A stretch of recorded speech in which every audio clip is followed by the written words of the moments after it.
iyong kaluguran ang siyang nais ko, maging kagalakan sa puso mo.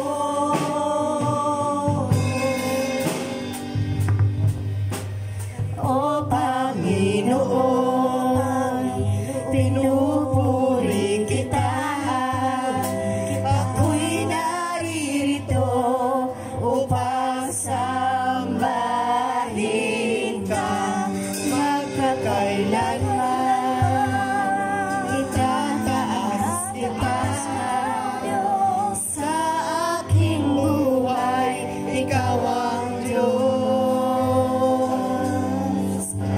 Sa aking buhay, ikaw ang Diyos. Sa aking buhay, ikaw ang Diyos.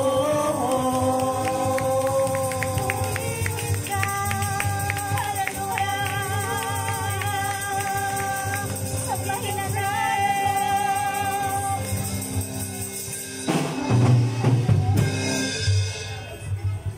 Mga awit 16, 1-5. Ingatan mo sana ako, O Diyos, sa iyo ako nangangalong at nagtitiwalang lubos. Ang sabi ko kay Yahweh, ikaw ang Panginoon ko, kabutihang tinatamasa ko, lahat ay mula sa iyo. Mga lingkod ng Panginoon ay dakilat marangal. Sila'y nagmumula sa iba't ibang bayan. Ligaya ng sarili ang sila'y aking makapisan. Ang mga bumabaling sa ibang Diyos, suliranin sunod-sunod. Sa mga paghahandog nila'y hindi ako sasama. At sa kanilang mga Diyos ako'y hindi sasamba. Hindi rin maglilingkod ni pupuri sa kanila.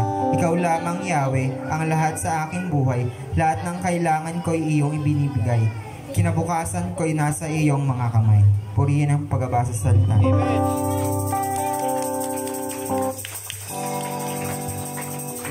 Patuloy po tayong umawit sa ating Panginoon. Purihin po natin lahat sa akin.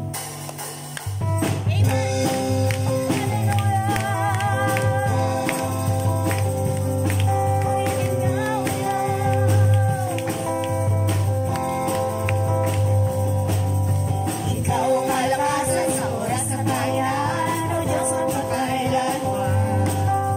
Ikaw ang siyang sandigan ko, buong at siyang kapulihan ko, O Diyos magkakailanman. Ikaw lamang ang kailangan, pag-ibig mo walang hanggan, sapat ang iyong biyaya sa bawat sandali. Ikaw ang lahat sa akin. Amen.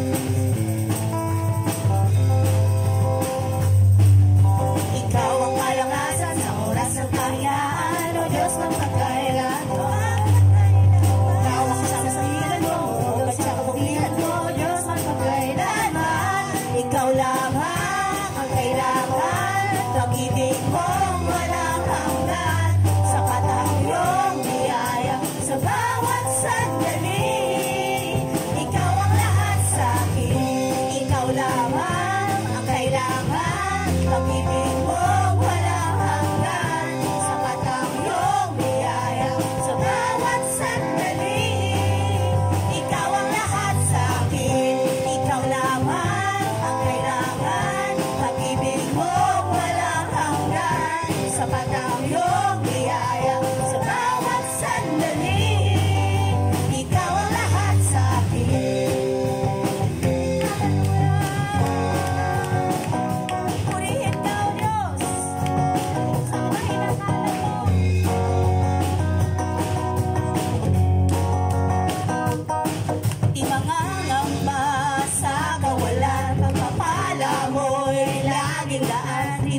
salamat sa panibago na naman pong araw na ipinagkaloob niyo sa amin. Marami pong salamat sa araw-araw na patuloy niyo po kaming pinapalalahanan na walang mahalaga sa mundong ito, kundi ang mga salita niyo lamang po. Ang relasyon namin sa inyo, dahil lahat ng bagay kumukupas, naluluma at nawawala, ngunit ang mga salita niyo mananatili. Marami pong salamat dahil patuloy niyo po kami iniingatan, ginagabayan. Ikaw po ang manguna, Panginoon. Ikaw nawa po ang makita sa akin. Salamat, Panginoon, sa araw na ito, na kami po ay nagkatipon-tipon, hipuin niyo po ang puso ng bawat isa. Marami pong salamat, ibinabalik po namin ang papuri at salamat sa pangalan ng Jesus. Amen.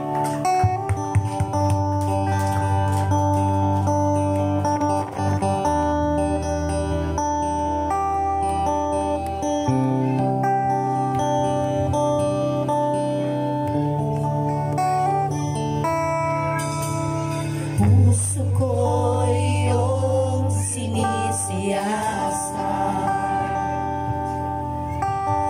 Buhay ko'y iyong alaan. Ang lahat kong lihim, O Yahweh, ay tiyak mo nga nalalaman. Ang lahat ng aking ginagawa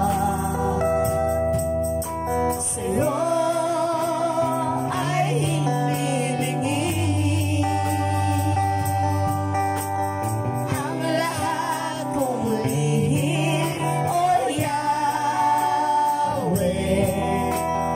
ay tiyak mo ngang nababati.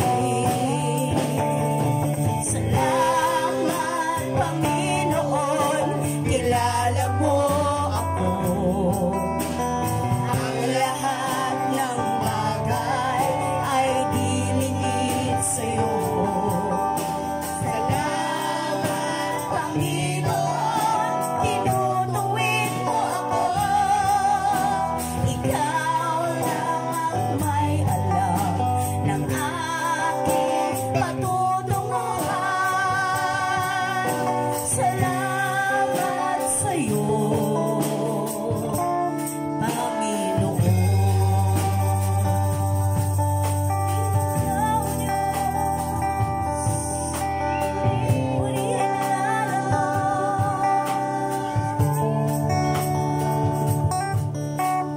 puso ko iyong sinisiyasat. Buhay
Panginoon, maraming pong salamat sa panibago na naman pong araw na ipinagkaloob niyo po sa amin. Maraming pong salamat sa araw-araw na patuloy niyo po kami pinanlahanan. Walang na Panginoon, tunay nga po na napakabuti niyo sa amin. Sa kabila ng pagkukulang namin, maraming salamat po. Hindi niyo po tinitignan ng aming mga pagkukulang. Pagkakasala, tunay nga po na pinapaalalahanan, ginagabayan. Salamat sa dakilang pag-ibig niyo po sa amin. Kaya po kami ngayon nandito dahil po sa pagmamahal mo sa amin. Thank you po sa lahat. Maging sa Panginoon, alam po namin na doon niyo po kami pinapatibay. Hindi po namin alam ang plano niyo. Ngunit patuloy po kami magtitiwala sa inyo. Dahil alam po namin na kayo po ang buhay at dahil alam po namin buhay at may magagawa ka po sa aming buhay. Kailangan lang po namin magtiwala at maniwala sa Panginoon. Pinabalik po namin ang papuri at salamat sa pangalan ng Jesus.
sadyang kay buti ng ating Panginoon, magtatapat sa habang panahon.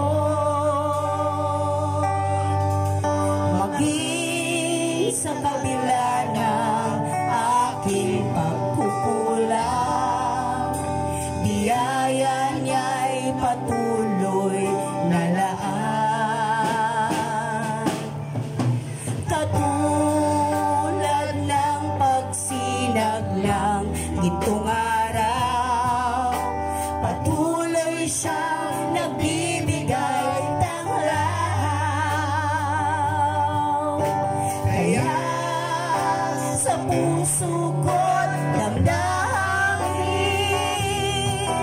katapatan niya'y aking pupurihin. Dakila ka, O Diyos, tapat kang ang tunay, magmula pa sa ugat ng aming lahi. Mundo'y magunawan, maaasahan ng labi, maging hanggang wakas nitong buhay.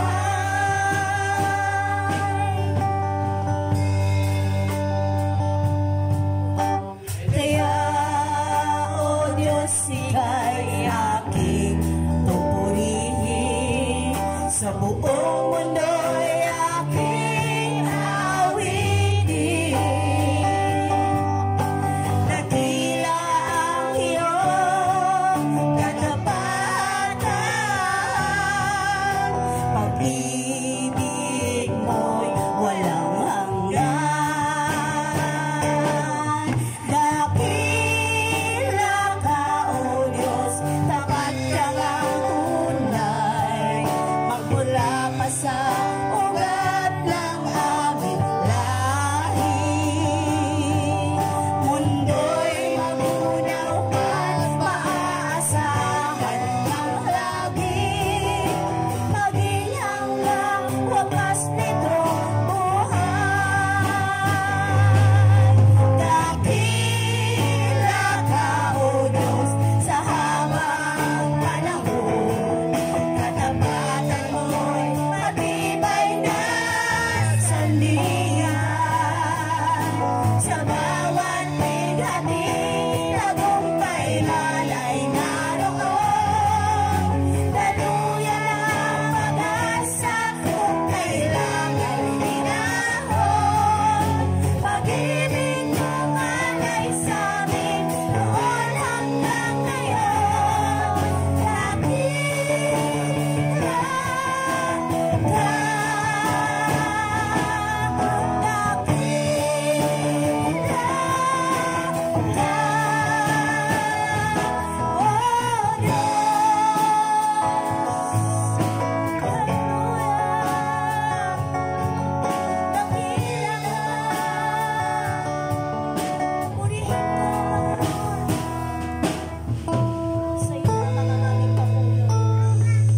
Sa Panginoon, marami pong salamat sa dakilang pagmamahal sa amin, sa pagtutuwid, sa pagpapalo, pati na rin po sa mga pagsubok na ibinigay niyo sa amin, para po kami maging matibay at mas maging matatag, Panginoon. Marami pong salamat dahil kilala niyo po kami, Panginoon. Kayo po ang mas nakakabatid ng aming mga puso't damdamin. Salamat. Kayo po yung nakakabasa ng mga isip namin, Panginoon. Binabalik po namin po rin pasasalamat sa Panginoon Jesus. Amen! Tayo na po yung magkamaya at pangstahan. Awitin po natin ang puso ko'y masaya. Ang puso ko'y masaya.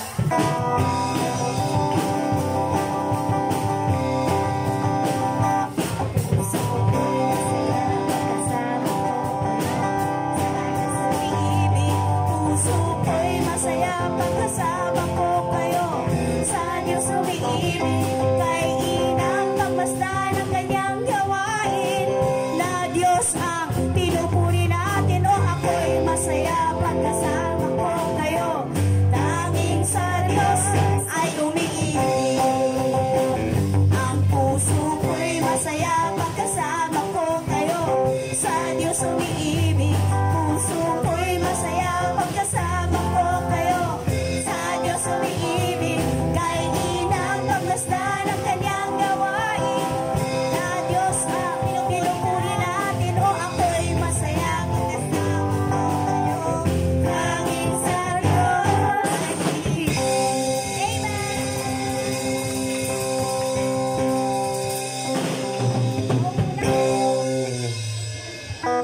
Muli sa mapagpalang umaga po sa atin. Amen po ba? Amen!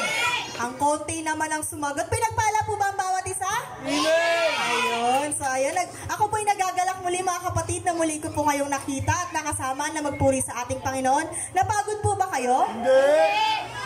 Napagod po ba? Hindi! Hindi. Ulit! Joke lang po. So, ayun po, nagpapasalamat po ako sa Panginoon dahil pinagtagumpay na naman tayo muli sa ating mga pagsubok. Tunay nga na makapangyarihan ng ating Diyos dahil, alam niyo mga kapatid, sa araw-araw, pagmulat pa lang ng mata mo, may isip mo na agad, ay, nako, yung gagawin ko, yung labahan ko, kasi bilang nanay, labahan ko yung mga asikasuhin ko, ganon. Pero salamat sa Panginoon kasi alam niyo yung mga kapatid, sa pagsimula pa lang ng pagmulat ng mata natin sa umaga, thank you Lord agad kasi may chance ulit tayo na gawin yung mga bagay na pinaplano pa natin, di ba? Kaya wag po tayong magsawa na magmanampalataya sa Panginoon kasi may magagawa siya sa buhay natin. Kahit ang dami nating pagkukulang, ang dami nating mga bagay na, alam niyo yun, susuko na ako Lord, bahala ka na. Pero di ba alam naman natin, nararamdaman natin kung gaano kabuti ang Panginoon. Kaya hindi pa ako naniniwala mga kapatid na walang pinagpala at walang pinapalo ang Panginoon ngayon. So ayun, mahahamunin ko po yung isang matapang or kahit dalawa na matapang dito sa harapan na mag-share ng kanyang pagpapala at pagpapalo ng Panginoon. Kasi malay natin, di ba, maka-encourage tayo ng mga kapatid natin dyan na parehas natin ang pinagdadaanan. Sige po, bukas po yung ating pulpito para po sa mag-share ng kanyang blessing. Sino po? Ay, tumatawag. Sino daw? Sino po? Sino po dyan? Matapang. Ayun, tayo sa kamay. Tumahimik. Pag sinabing pagpapala ng Panginoon, dapat nag-uunahan tayong i-share para maka-encourage tayo sa mga kapatid natin. O sige po, ayun, purihin ang Panginoon sa buhay ni Sister Z. Praise God! Ako po'y nagpapasalamat sa ating Diyos. Unang-una po, na patuloy po kaming iniingatan sa araw-araw ng ating Diyos na buhay, na di po kami pinapabayaan, na meron po kaming pagkain sa araw-araw na ihain sa aming hapag, na iniingatan po ang aking asawa, gayon na rin yung mga kapatid ko na bumabiyahe kapag pumapasok sila sa trabaho o kung may pupuntahan sila. Kaya, nagpapasalamat po ako sa ating Diyos. At isa po pong pinagpapasalamat ko, yung lagi-lagi ko pong araw-araw ko po nagpipray. Gayon po ay nagbunga na po. Gayon ay nakakasama na po natin ulit ang aking asawa na si Brother JR. Pati po ang aking kapatid na si Brother Jeremy at ang may +1 pa na si Brother James. Palakpakan po natin ang Diyos na buhay sa mga buhay nila. At pinagpapasalamat ko rin po yung sa buhay ng aking kapatid na nakapasa po siya sa work niya syempre po kung wala pong gabay ni Lord, hindi niya po yun magagawa ng kanyang kalakasan lamang. Nung isang try niya pa lang po sa pag-a-apply ay natanggap na po siya. Kaya po sa Diyos po ang papurit pagsamba. Uy, wala ba kayong mga kamay para sa Panginoon mga kapatid? Ayun, sino bang hindi mabibless? Makakasama ulit natin yung mga kapatid natin na talaga namang, sabi ko kay Pao, feeling ko babalik na si Brother JR. Tapos ayan, thank you Lord. Kasi talagang, alam talaga ng mga anak niya kung saan talaga dapat umuwi. So ayan, sino pa mga kapatid ang pinagpala dyan? Paulo. Sino po? May mga bata nagtataas. Halika dito, Marvin. Sino po? Wala na po ba? Ikaw, Pao. Ayun, purihin po ang Panginoon sa buhay ni Brother Johnson. Ano lang po, nagkakayaan pa yan. Alam nyo ba, pag tumayo ka dito, kayong gwapo, gwapa? So ako po yung nagpapasalamat sa Panginoon kahit masama po yung pakiramdam ko. Parang yung lagnat ko hindi makalabas. Pero hindi to hadlang para makapag-church. At hindi to makahadlang para ako magpuri sa Panginoon. Ako yung may sakit, ako pumunta yung sumundo sa mga kapwa natin member, pero silang wala na walang sakit, di maka-attend. Praise God. So ibig sabihin, encouragement to sa atin. Kahit anong physical natin na church pa rin tayo. Pinapasalamat ko rin sa Panginoon yung mga blessing na magugulat ka. Yung motor ko po is kwento ko lang balita. Kailangan pala palitan ng air filter, kailangan para i-check yung makina noon, kailangan palinisan pala yun. Tapos yung upuan ko, pagpapasok ako, yung puwet ko nababasa kasi butas-butas sa pusa. Pagpasok ko, akala mo may may umihi ako eh. Pero sa biyaya at pagpapala ng Diyos, unti-unti ko siyang naayos yung motor kasi yung motor ko kasi ginagamit. Hiningi ko sa Panginoon at ginagamit ko sa paglilingkod sa Kanya. Hatid sundo, pabili ng pagkain natin, puntahan mo si ganito, punta tayo sa bundok. So nagagamit ko siya sa awa ng Panginoon. So ang pinapasalamat ko po sa Panginoon ngayon is, kahit sa kabila po ng naramdaman ko ngayon, binigyan niya ako ng paa para makalakad dito, bibig at boses na makapagpuri sa Kanya. So ako po'y nagagalak na tayo po'y dumadami dito, naway magyaya pa po tayo, punuin po natin to. Pinagpipray ko po na ilang milyon dito sa Antipolo, ilang milyong kataong dito. So kahit isa lang sa atin makapagdala ng 5-5 or 7-7, wala'y posible. Kaya nga, sasakupin na natin yung daan dyan. Tapos may second floor na hindi magtatagal, magiging na to, parang Araneta na to. Wala'y posible sa Panginoon. Sa time nga ng apostol, ilan sila? 12. Tapos everyday na-add sa kanila is 5,000, 3,000. Sa tulong at gabay ng Holy Spirit yan. So yun lang po yung sinare ko sa inyo na na-bless ako sa pagpapala ng Panginoon. Kahit di mo pa sinabi sa Panginoon, provide na niya yung needs mo. So purihin ng Panginoon. Ayun, palakpakan po natin ng Panginoon sa buhay ni Kuya Johnson. Nakikita po naman natin, di ba, yung mga bagay na inaalay natin sa Panginoon, hindi po yun baliwala sa Kanya. Kundi may mga kapalit po yun na magugulat ka na lang tulad no kay Brother Johnson na may extra gastos pala. Pero salamat sa Diyos dahil na-provide niya. At saka, yun, mahamon tayo mga kapatid sa mga nararanasan natin sa araw-araw, lalo na sa mga karamdaman. Hindi hadlang. Hanggat hindi siya siguro lupay-pay, doon pa lang siya hindi mag-church. So ayan, salamat sa Panginoon sa buhay mo, Kuya. Tunay nga na napakabuti ni Lord at nakikita namin yon, nagre-reflect yon sa araw-araw na pagkikita natin. So ayun po, dadako naman tayo na sa verse natin, mga kapatid. Explanation. At saka explanation. Sino po muna yung isang mauna dito? Mag-share po. Ginagawa po natin to hindi para kasi yung iba nahihiya eh. So hindi po para ipahiya kayo dito sa harapan, kung hindi isang privilege po ito na i-share nyo po yung naintindihan nyo po sa verse na meron tayo. Sino po? Mauna. Si Sister Giselle na lang kasi alam ko, nararamdaman ko talaga excited na to eh. So, ayun po sa Joshua 1:8, hindi ko na po babasahin, nakikita naman po sa monitor. Ang sa akin lang po, ang susi sa matagumpay at masagana na pamumuhay ay yung pagme-meditate ng salita ng Diyos. Hindi lang po basta i-meditate natin yung kanyang salita, bagkos ay, we soak it in, yung kumbaga tayo ay maging babad sa kanyang salita, dahil ang salita ng Diyos ay alam naman natin kung gaano to kabisa, kung gaano to ka-powerful sa buhay natin, kung gaano to kahalaga as a Christian, at may apply natin to sa ating buhay at maging parte na ito sa ating pamumuhay dito sa mundo. So, dapat yung salita ng Diyos ay lagi nating lagi nating bulay-bulayin, lagi nating memoryahin, at saka higit sa lahat, lagi nating pagkatiwalaan dahil hindi kailanman hindi tayo nabibigo sa salita ng Diyos. At yung salita ng Diyos dapat ay, as a Christian, dapat ay na-apply na natin ito sa ating buhay. At alam natin kung paano, dahil pag in-apply mo na ang salita ng Diyos at naging babad ka na, ay alam natin kung paano kikilos ang Panginoon sa buhay mo. So, 'di ba sabi nga nung kanta natin na ang kailangan lang natin ay magbabad. Babad sa presensya ng ating Panginoon, babad sa iyong salita, babad ang sikreto ko kung bakit ako masaya. Kaya tayo naging masaya, kaya tayo may galak sa puso, kaya naging kontento tayo sa lahat ng buhay natin. Wala tayong complain sa lahat ng binibigay ni Lord sa atin, bagkus tayo nagpasalamat dahil alam natin na ang binigay ni Lord sa iyo ay ayun yung pangangailangan mo. Kaya dapat mga kapatid, maging babad tayo sa salita ng Diyos. Dahil kahit kailan hindi tayo mabibigo, basta't madami po tayong bala, ipon na mga salita niya sa ating buhay. Yun lang po.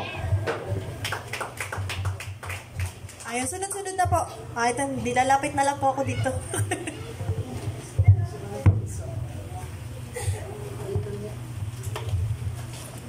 Joshua 1:8. Keep this book of the law always on your lips. Meditate on it day and night, so that you may be careful to do everything written in it. Then you will be prosperous and successful. Ang pagkakaunawa ko dito is, the more na binabasa natin yung salita ng Diyos, mas lalo tayong lalalim sa Kanya. So, mas ma-apply natin, mas ma-absorb natin yung mga sinasabi niya dun sa book ng sa Bible. Yan lang po.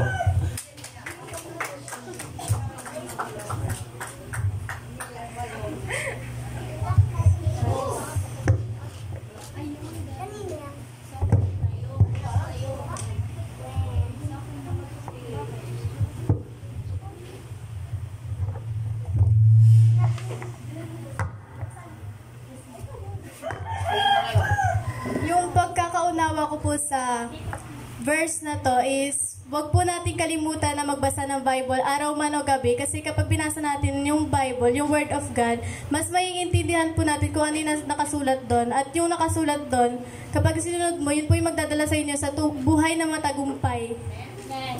Sa katotohanan.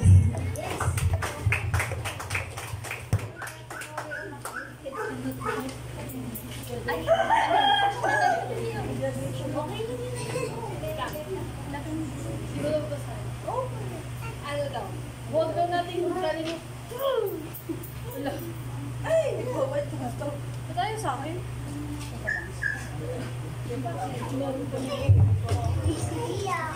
Ano daw, huwag daw nating kalimutang magbasa ng Biblia, araw man o gabi.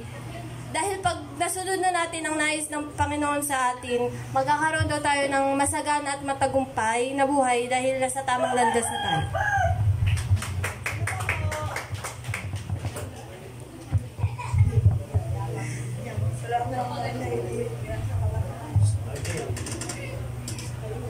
Joshua 1:8. Huwag mong kaliligtaang basahin ang aklat ng kautusan. Pagbulay-bulayan mo yun araw at gabi upang matupad mo ang lahat ng nakasaad doon. Sa ganon, maging masagana at matagumpay ang iyong pamumuhay. So, kahit gaano tayo kabisi, huwag natin kakaligtaang basahin yung Bible, kasi yung nababasa nating Word of God, pwede natin siyang i-apply sa ating sarili at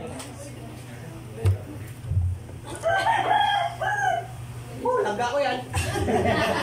ma-apply natin sa ating sarili upang mas lumalim pa tayo sa Panginoon. Amen! Praise the Lord! Go! Ayun yan. Ito muna wala. Go, boy. Ayun, di ko na po babasahin. Pagkakaunawa ko lang po sa verse na to, parang wag mong kakalimutang basahin yung Biblia para daling kayo nito sa tamang landas. Ganun po. Amen! Mabasa mo ba? Hindi na. Ikaw ko yan.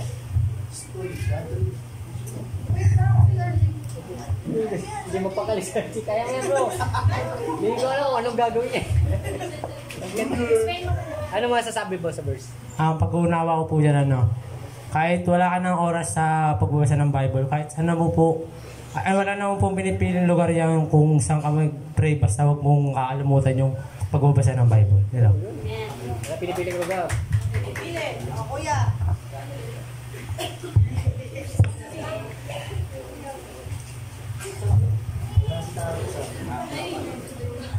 Para sa akin ang magiging kasi pagka nagbabasa ka ng Bible, doon muna yung kung paano ka mahalin ng Panginoon eh. Kumbaga, kung gugulay-gulay yung mga salita ng Panginoon, doon tayo natututo papuntang sa tagumpay natin eh. Although na kasi ang tagumpay natin yung pagtanggap sa atin ng Panginoon. Yan lang. Amen! Sino pa po? Ay, si sister.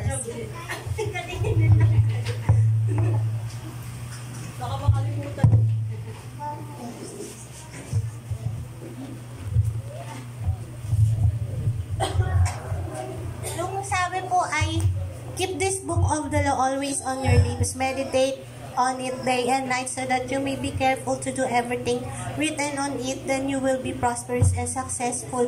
For me po, sumakto nga po itong word na to kasi parang may nag-scroll ako sa FB. Tapos, bago ko po yan nakita, yung sakto, parang magkasunod lang sila. May nabasa ako doon na sabi, paano mo parang marami daw Christian na nagko-complain na hindi nila kilala yung si God. Parang hindi nila alam yung character ni God.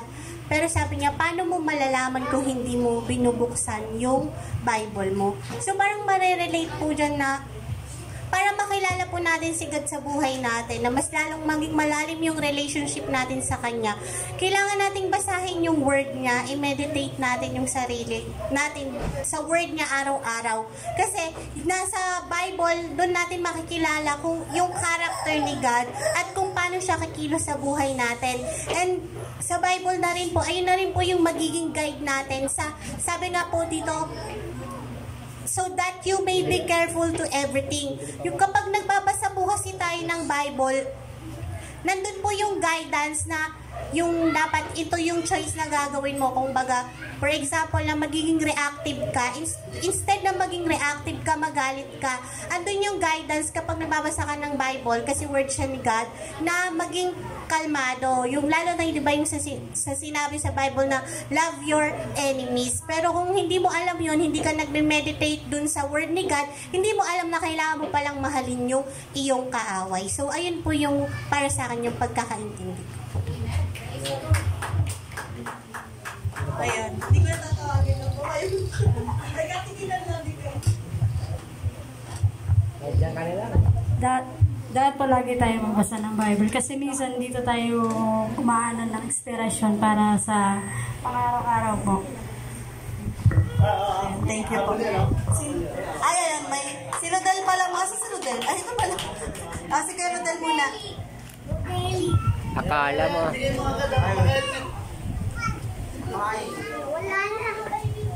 Wala na kayo, Johnson. Rodel, go, go.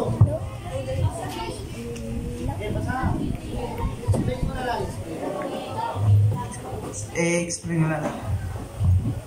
Bakit kailangan magbasa ng Bible? Para ipaunawa na sa atin na sa pagbabasa ng Bible, katulad sa Bernes, sa Gawain, pinapaalala niya. Yun lang. Yun lang. Pinapaalala. Halika na, Jess.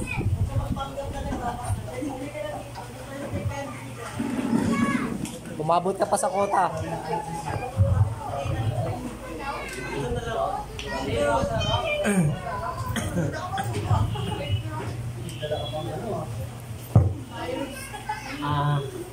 On the spot, huwag mong kaliligtaang basahin ang aklat ng kautusan. Pabulay-bulay mo iyon araw at gabi upang matupad mo ang lahat ng nakasaad doon. Sa ganoon, magiging sagana at patagumpay iyong pamumuhay.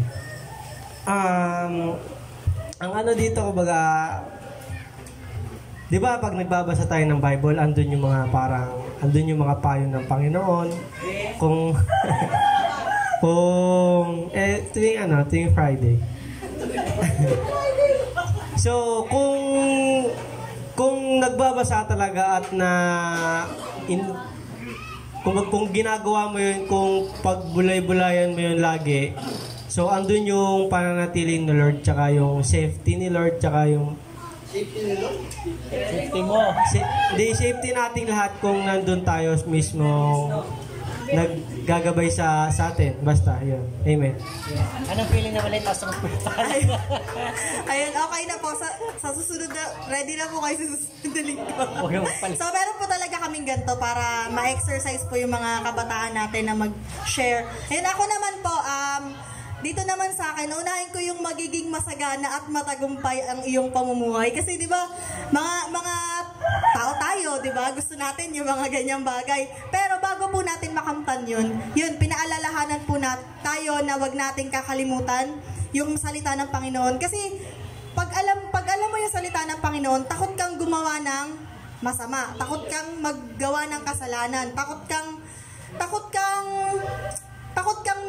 maano ba, kung tawag dito, parang mainsulto si Lord sa buhay mo. Kasi, di ba nga sabi niya, kahit saan tayo magpunta, kahit magtago ka pa, kahit nasa ilalim ka pa ng lupa, alam ng Panginoon kung ano yung ginagawa natin. So, kung meron tayong salita ng Panginoon na minimeditate sa puso natin ng totoo, ng seryoso tayo, maiiwasan natin na mag-commit ng mga bagay na hindi niya kalooban. Kasi pinangako niya naman na magkakaroon tayo ng masagana at matagumpay na pamumuhay. Sino bang ayaw, mga kapatid? Kaya yun po, hinahamon ko po ang bawat isa na palagi po tayong magbasa at i-meditate. Hindi po magbabasa lang, dapat po iniintindi po natin. Kasi iba po yung binabasa mo lang sa naiintindihan po.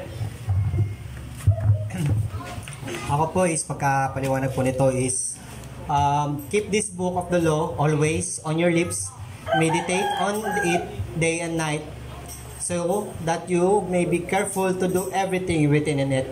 Diyan lang muna po. Ang ibig po sabihin para sa akin po niyan is, ganito po yan eh. Pag binabasa mo yung Bible, nakikilala mo kung sino yung Diyos. Katulad sinabi ni Sister Z, makikilala mo yung ugali niya. Yung binigay niya yung 10 Commandments.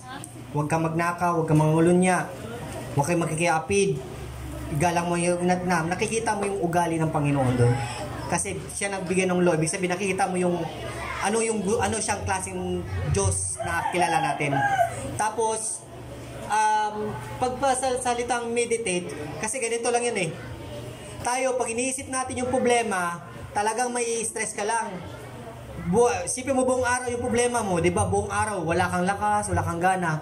Pero pag iniisip mo yung salita ng Diyos, o iniisip mo yung mga pangarap mo, lagi mong iniisip, ganito yung gagawin ko. Example sa akin, lagi kong iniisip, ang binibigay sa akin ng Panginoon, yung araw ko is 500 a day. Iniisip ko, ano kayong gagawin ko para makapag-ipon ako. Inisip ko yung mga gastos-gastos, inisip ko yung mga positive way.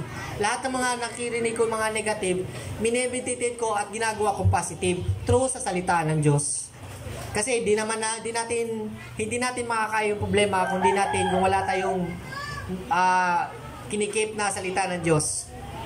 Example po, every time may problema po akong malaki, iniisip ko po is yung Proverbs 3:5-6. Trust in the Lord with all your heart and not lean on your own understanding. Commit your ways unto the Lord, and He will direct thy path. So, ibig sabihin, every time may problema ko, binibigay ko sa Panginoon ng buong puso para hindi babalik sa akin. So, meditate po. Marami ka pong mababasa sa Facebook. Even me, may binili kaming maliit na, sa Tagalog, spiritual na pagkain or daily bread. Kumbaga, every morning, binabasa po namin, parang mag-guide sa'yo para kung ano yung buong araw may isip mo, ito yung message sa araw na to. Minsan pa na, pagbukas mo sa message na yon, minsan tumpok pa sa tumpak pa sa kailangan mo yung word na yon. Then you will be prosperous and successful. So, pag nasa atin ang Diyos, consider na tayo successful eh. Kasi alam mo bakit? Kung ano mangyari sa buhay mo, pag may Diyos ka, kung mineditate mo yung word niya, kasi alam mo, lahat ng bagay na nakikita natin, lahat ng iniingatan natin, lahat ng binibigyan natin ng value, nawawala yan. Pero kung kinikip natin sa heart natin yung mga salita ng Diyos, kinikip natin yung mga gawain niya, doon tayo maging prosper. Kasi to follow na lang yun eh. Katulad lang kasabihan natin lagi narinig, seek first the kingdom of God, and all things shall be added unto you. So same lang po to ng message na to. Example pala, dito po sa meditate day or night, ito po yung sikreto ni Jesus. Alam bakit? Nung tinempt siya ni Satanas, nitempt siya ni Satan, ang sinasagot ni Jesus, nakikita sa Deuteronomy. Nakikita sa Old Testament, sa book and law ni Moses. Nakikita doon, yung mga sagot niya kay Satan. Sabi Satanas, gawin mo itong tinapay. Gawin mo itong tinapay, itong bato na to. So sabi niya, hindi lang tao nabubuhay sa tinapay, kundi sa bawat salita ng Diyos. Na yun dun yun sa Deuteronomy. Makikita mo yung mga, so kung ibig sabihin, pag na-meditate natin to, hindi tayo magkakasala kasi lagi nating, may sabi nga si King David I keep your law in my heart so that I'm not sins against you. So hindi tayo magkakasala sa Panginoon. So yun na po yung na-add ko, na pwedeng marami yata na-add. Puri ng Panginoon. So si Brother Paul na po. So, ayan, bago tayo dumako sa ating pangkalahatang panalangin, mag-share lang ako about sa verse na to, kung ano yung pagkakaintindi ko sa verse na tinatakil natin ngayon. So, para sa akin, yung Word of God, isa siyang guide sa buhay. So, pinaka-mapa natin yan para makarating tayo sa tagumpay. Ano ba yung pinaka-tagumpay natin sa buhay? Yung iba, pangarap ng ganito, makapagtapos ng ganyan, magkaroon ng ganito. In the other side, pag nagkaroon na sila ng mga bagay na yon, hindi sila masaya. Bakit? Kasi wala silang Diyos sa buhay nila. So, ako, nung hindi pa ako ganun ka lalim or hindi ako nagbabasa ng Biblia, hindi ko kayang tumayo dito. Alam ni Brother JR yan. Alam ni Brother Jenny yan. So, nagtutulakan kami lagi. Ikaw na, ikaw magaling dyan eh. Pero, nung naintindihan ko na masarap pala magsalita dito dahil about sa ng kabutihan ng Panginoon sa buhay natin. So, yung guide na yon ay unti-unti kong na-apply sa buhay ko dahil, ayun nga, yung mga fear or mga strongholds ko sa buhay, unti-unti ko siya na iiwasan, hindi ginagawa, kagaya ng mga galit, yung ganon pag sa mga bagay na hindi ko kayang makontrol yung mga maiksi yung pasensya ko. Then, eto, hindi ko kayang humarap sa inyo upang sabihin yung mga ganitong bagay or i-share yung mga ko sa buhay. Pero dahil sa salita ng Panginoon, unti-unti niyang binabasag kung ano yung ako bilang tao dito sa mundong to, unti-unti niyang binabasag yung pagkatao ko na maglingkod ka sa akin at ibibigay ko sa iyo lahat ng kailangan mo. So, i-relate ko naman yung matagumpay na pabumuhay kung ano yung para sa akin. Yung sa Facebook kasi pag nanood ka, mga content creator, mga vloggers, nakikita nyo. So, hindi naman lingid sa inyong kaalaman. Isa ako sa mga nagko-content ng mga sa internet. So, hindi bilang tao, hindi may iwasang mainggit ka. Sabi, bakit to? Ang pangit-pangit ng content yan. Wala namang kakwenta-kwenta. Tingnan mo yung views niya. Pero dahil sa pangako ng Panginoon at sa mga salita niya na nababasa natin, mariremind ka kung ano yung purpose mo eh. So, binigay ko sa iyang talent na yan, yung business na yan, hindi para makipagkompetensya. So, yung Word of God din para sa akin, nagbibigay linaw siya kung ano yung purpose mo sa ginagawa mo sa buhay. So, imbis na mainggit ka, tingnan mo na lang yung side. Bago mo in-upload yung video na yan, kumita ka na. Sabi, di ba? Yung ganun yung bulong sa'yo ng Diyos, ng Panginoon sa akin na, imaginein mo anak, bago mo in-upload yung video na yan, kumita ka na ng pera. Tapos maghahangad ka pa ng malaki. Maghahangad ka pa ng views. Para saan ka ba kung bakit ka gumagawa ng video na yan? So, ayun. Dahil sa salita ng Panginoon, nalalaman ko kung ano yung dapat. Hindi, naiiwasan ko na mainggit. Kasi ang purpose pala na ko is panghikayat, advertising. So, hanggang doon na lang yun. So, ma-appreciate man ng ibang tao, thank you. So, doon pa rin tayo sa mas better na plano ng Panginoon sa atin. Para sa akin, ang matagumpay na pamumuhay ay meron tayong Diyos sa buhay natin. So, yun lang. Dahil ang dami kong kakilalang successful na tao, nakuha niya ng saglit yung mga pangarap niya, pero hindi siya masaya. Kasi nga, ang mundong ito, kaya kang i-bless or si Satan kaya kang i-bless sa pamamagitan ng pag-alok ng anumang meron sa mundong ito. Kasi, yun sabi ko nga, minsan naiinggit ako, di ba? Antimano, pwede mong gayahin kung ano yung ginagaya ng ibang mga content creator. Pero hindi ko ginagawa kasi alok ng mundo yun eh. Para sa akin. Para sa good side naman ng Panginoon, sabi niya, gawin mo lang ng gawin kung ano yung passion mo. May talent ka, hindi ka nakabase kung ano lang yung napapanood mo. So yun, sa Diyos ang papuri dahil kaya kong tumayo na dito. Salamat kay Brother JR dahil binigyan nila si Lord ng oras upang makapanginig ulit ng ganitong mga gawain. Kaya tayo po yung manalangin.